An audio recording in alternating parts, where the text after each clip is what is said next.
ये मेरी फ्रेंड है प्रीति, जो कि मेरी बैचमेट है और पश्तो लैंग्वेज में है।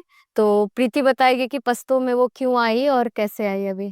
तो एंट्रेंस एग्जाम का तो यहाँ पे मतलब नॉर्मल है। उस टाइम पे एनटीए था, तो एनटीए के थ्रू एग्जाम दिया और सब्जेक्ट चूज करने रहते, तो मेरा ऑलरेडी P2 कैटेगरी था। तो मैंने तो यही देखा कि जिससे कम कैटेगरी से। तुम्हारा कौन से ईयर का है? मेरा 2014 का 12 था, फिर काफी गैप रहा कि उस टाइम पे भी दूसरे सब्जेक्ट्स पे पढ़ाई की। फिर ये था कि फ्रेंच में कर रही थी आईआईटी से, तो मुझे फ्रेंच में लेना था। लेकिन जब P2 लग जाती है तो फ्रेंच का कट ऑफ बहुत ज्यादा हाई रहता है। तो वो फिर हो गया कि फ्रेंच में तो इधर से नहीं होगा, लेकिन यहाँ का एक बहुत अच्छी चीज़ है कि आप ऑप्शनल लेकर भी पढ़ सकते। तो फिर मैंने ये था कि ऑप्शनल लेकर ही फ्रेंच पढ़ेंगे, और पश्तो में डाल लिया कि एक एंट्री मिले, दूसरी लैंग्वेज सीखने को मिलेगा। तो ऐसे फिर पश्तो में एडमिशन हुआ। और फिर लेकिन फिर वही लैंग्वेज बहुत अच्छी लगने लगी पढ़ने में, और उसका भी लिटरेचर और चीज़ें अच्छी लगी। लैंग्वेज ईजी भी थी बहुत सीखने के लिए, तो फिर उसमें वही चालू हो गया। तो फिर अब तो पश्तो ही 14 और मतलब 6 ईयर फिर क्या किया तुमने? मेरा पहले भी एक जगह ग्रेजुएशन था, फिर मास्टर्स था जर्नलिज्म में, और फिर यहाँ। उसके बाद इधर इंटरेस्ट आया जेएनयू में? मुझे पता नहीं था, अगर मुझे पहले से पता होता कि जेएनयू जैसी भी एक जगह है, तो फिर मैं बहुत टाइम पहले ही इधर आ गई। ये होता है ना, बहुत लोगों को नहीं आइडिया कि जेएनयू डीएवी हो रहा है। वही जेएनयू, यहाँ पर आप दिल्ली और बड़े स्कूल्स या जहाँ के लोग पढ़ रहे हो तो उनको पता भी रहता है, लेकिन एक जगह ऐसी भी है लोग हैं जिनको पता ही नहीं नहीं था कि ऐसी भी एग्जिस्ट मतलब होती है। हमारे तरफ भी ये पता है कि पीएचडी के लिए फेमस है जेएनयू, रिसर्च के लिए। लैंग्वेज के लिए कुछ ऐसा है तो ये नहीं जानते। अभी बहुत लोग नहीं जानते कि दूसरी लैंग्वेजेस का ही पढ़ाई भी जा रही होती है, वो भी सिर्फ इंग्लिश में और हिंदी में ही स्ट्रगल चल रहा है हर जगह पर। अभी इस चीज़ को लेकर पता भी नहीं है। फिर यहाँ पर आने के बाद तो सब कुछ बहुत चेंज हुआ है। यहाँ का एक तरीके से देखा जाए, एक नॉर्मल इंसान के लिए कल्चरल शॉक भी होता है, पॉजिटिव वे में, नेगेटिव में नहीं बोलेंगे।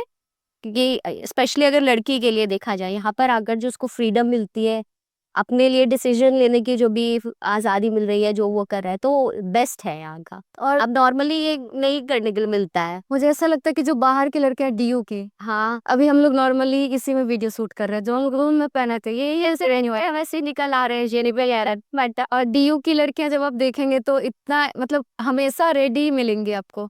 लेकिन जेएनयूआई में यही है, चप्पल पहने कपड़े पहने, इसी में हर जगह एम्बियंस भी ऐसे ही चले जाते हैं जो जेएनयू से रहते हैं वो लोग। तो टेंशन नहीं लेनी होती है सारी चीजों के लिए। इतना मतलब माइंड हम लोग का ओपन हो जाता है जब हम लोग हर कंफर्टेबल हो कल्चरल सकते हैं। शॉक जो, और वैसे चेंजेस बोला जाए जिसको बहुत बड़ी चीज माना जाता है, यहाँ पर वो बहुत एक इजी हो जाता है। इस चीज को लेकर इतना सोच नहीं रहा है। सोचना है कि अभी या इस फंक्शन में कौन सा ड्रेस पहने, जिसमें कंफर्टेबल आप वो पहन के जैसे चलेगा, ये भी चीज है। तो हम दोनों का तो सेम ही हॉस्टल है, वैसे कोयना ही है, बस रूम अलग। हम लोग कोयना हॉस्टल में ही है, तो ये तो हम लोग को तो बेस्ट, हम लोग लकी रहे कि हम लोग को कोयना हॉस्टल मिला। हम लोग अभी भी डरते हैं कि अगर औरंगा। जेएनयू जेएनयू में ये भी फेमस है कि कोयना और सिपरा की लड़कियां बहुत सुंदर होती है।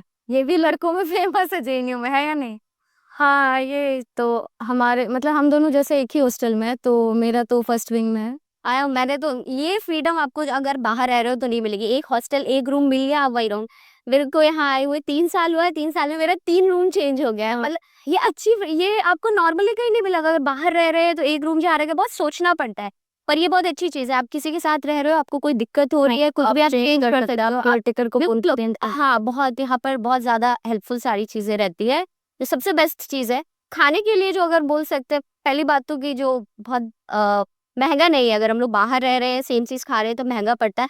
टेस्ट का कभी कुछ पड़ जाता है कि कोई चीजें नहीं समझ में आ रही, किसी को नहीं पसंद है, तो उसका भी ऑप्शन है। अगर बाहर जाकर आप खाओगे वो महंगा रहेगा, लेकिन कैंपस के अंदर जो ढाबा है और सब कुछ है, तो बहुत अफोर्डेबल प्राइस में आप खा सकते हो। गंगा ढाबा में आराम से जाकर बैठो। और जैसे ब्रेकफास्ट में ही हमें कितनी सारी वैरायटी मिल जाए। सही में बेस्ट रहता है दिन का ब्रेकफास्ट जो रहता है, कितने वही चला से जो बनता है वो, हाँ, कॉर्न हर चीज मिलता है। कि ये आपको बाहर खुद से भी बनाएंगे तो शायद पॉसिबल नहीं रहता है नहीं रह इतना पाता। कुछ रखना है इतना। तो ये बेस्ट है, हॉस्टल तो यहाँ का बेस्ट है।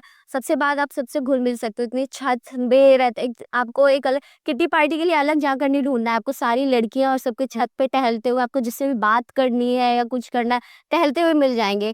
किस नॉर्मली आप बाहर निकलोगे तो ढूंढना पड़ेगा किससे बात कर रहे हैं, और सिमिलैरिटी हो रही है, आपके थॉट्स मैच कर रहे हैं कि नहीं। पर यहाँ पर आपके पास ऑप्शन है, सब यहाँ पर पढ़ाई में ही है। सब बाहर कहीं यहाँ पे पीएचडी और बीए वाले भी बेस्ट फ्रेंड हो सकते हैं। सब कोई डजेंट मैटर। बाहर ये रहता है आप कैसे पीएचडी वालों से जाके ढूंढोगे, आप सेम कोर्स में नहीं हो, लेकिन यहाँ पर आप हॉस्टल में, ये सबसे अच्छी चीज़ है कि कैटेगरी डिवाइड नहीं हो रहा है कि यहाँ पीएचडी रहेंगे या एमए या बीए, सब एक साथ रहते हैं, सब एक दूसरे की सोच को समझ पा रहे होते हैं। एक पीएचडी का इंसान जो रह रहा है वो एक बीए फर्स्ट ईयर में आने वाले इंसान को भी जान पाता है यहाँ पर आकर, तो वो हर तरीके से हेल्प भी कर सकता है। वो उसके लिए भी, क्योंकि अब उसका 5 साल का गैप हो गया है कि बीए वाला, तो उसका माइंडसेट भी वो समझ पाता है। तो ये हॉस्टल की बहुत अच्छी चीज़ है यहाँ और पर। तुझे जेएनयू का नाइट वॉक कैसा लगता है? अरे अच्छा, ये बेस्ट है। शुरुआत में तो जब आए थे हमेशा रात में इतना सेफ और कहीं आप फील नहीं करोगे जितना यहाँ पर कर लेते, स्पेशली अगर लड़की के लिए बोला जाए कि उसका जब मन है रात को 2 बजे 3 बजे 4 बजे जब उसको मन है तब वो यहाँ पर घूम सकता है, टहल सकता है, सब कुछ कर सकता है। हर चीज़ की जो फ्रीडम है, बुरा यही लगता है कि जब बाहर निकलेंगे यहाँ से सेम चीज़ मिलेगी या नहीं। तो खत्म होने वाला है, मुझे खुद मतलब जून में उसका लग रहा है बाहर रहना पड़ेगा। वही वो सब दिक्कत फिर यहाँ से निकलने के लिए फिर बहुत फेस करनी, समझ में नहीं आता कि क्या किया जाएगा, क्योंकि यहाँ की जो आदत लग गई होती है, जो इतना सेफ फील करने के मेरे लिए जो आदत लग गई होती है, बाहर फिर सेम आप तो यही सोचकर बाहर रहोगे कि ऐसा ही रहेगा। पर पीएचडी करने का एक और ये ऑप्शन, मतलब ये भी है मोटिव की जहाँ था ये किया है तो जेएनयू में ही रहे, पर यही मोटिव रहता है। इसमें बोल भी नहीं सकते, क्योंकि सच में जो जेएनयू आपको देता है वो कोई और जगह नहीं देती है। अब बहुत सारी यूनिवर्सिटी, चाहे डीयू के आप बच्चों से मिल रहे हो या दूसरे कॉलेज के या प्राइवेट कॉलेजेस के, वो यहाँ आते हैं और जो यहाँ फील करते हैं वो कहीं और नहीं करते हैं। तो आप छीन ही नहीं सकते हैं जेएनयू से। बीए तो हमारी बहुत अच्छी गई है। और मेरे को तो लगता है वो 2 साल क्यों चले गए, जो 2020 में आने की जगह हम लोग 2022 में आना मिला। इसमें अब लग रहा है, ऐसा अब लग रहा है। तो यही होप कर रहे हैं कि और भी कॉलेजेस जो इंडिया में हैं वो जेएनयू को, जो यहाँ पर चीज़ें, जो माहौल मिल रहा है वो वहाँ पर भी आए, ताकि खाली यही एक हब ना बन जाए कि सब लोग चूज करने के लिए कि ये चीज़ उनको एक्सपीरियंस करने के लिए मिले, सब बस इसी एक जगह और पर। हमारे होटल में एक और चीज अच्छा है कि अगर हम लोग 2 बजे भी निकल रहे हैं तो ये हम लोग में मतलब बाउंडेशन नहीं है कि आपको हाँ, कुछ शाम को जा रहे हैं तो आपको 10 बजे तक आना है। नहीं, ये और आप कहीं भी पीजी में या हॉस्टल में रह रहे हैं वो बाउंडेशन रहता है कि आपको 10 बजे तक, लड़कियां स्पेशली लड़कियों को आपको आना ही है। इवन कि बीएचयू में भी ये है कि आप शायद 10 बजे के बाद लड़के भी शायद लड़कियों के हॉस्टल के एरिया में नहीं जा सकते हैं। ऐसा है, तो जेएनयू में मतलब बहुत फ्रीडम है सभी को, जितने भी स्टूडेंट हैं सभी को। हाँ, जेएनयू की फ्रीडम, और साथ में ऐसा ही नहीं है बस फ्रीडम को वो लोग मिसयूज ही कर रहे होते हैं, ये उनको फिर एक रिस्पॉन्सिबल इंसान भी बना देता है ना, वो सोच के कि सब चीज़ उन पर ही है खुद की, कि उनको कब उठना है, कब टहलना है, कब क्या करना है, सब चीज़ें उन पर छोड़ दी जाती है। एक टाइम तक मे बी वो उतना उसको समझ नहीं पा रहे होते, पर फिर कुछ टाइम में उनका हो जाता है उस चीज़ को कि अगर ऐसी लाइफ चाहिए तो उसको अच्छे से यूज़ करना आना चाहिए, तो उनको उसमें ढल जाते हैं। ये बेस्ट है यहाँ पर, मेरे को तो यही बेस्ट जगह लगी, जो हुआ लाइफ का सबसे अच्छा एक्सपीरियंस हुआ जेएनयू में आना।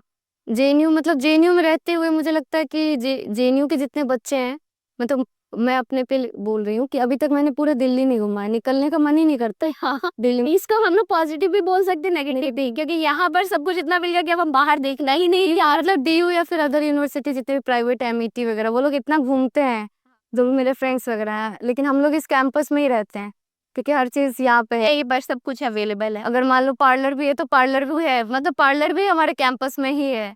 एक देखा जाए तो केसी मार्केट है, तसिया भी है बाहर से, तो हम लोग को जरूरत नहीं होती है कि बाहर जाएं किसी भी चीज के लिए। फाइनली हम तो यही चाहते हैं, जो हम लोगों को जेएनयू में मिल रहा है, जिसको हम लोग एक्सपीरियंस कर पा रहे हैं और बोल रहे हैं कि ये बेस्ट है, सबको मिलना चाहिए।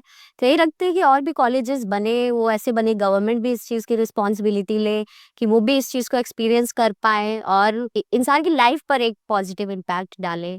Thank you Preeti, thank you this video.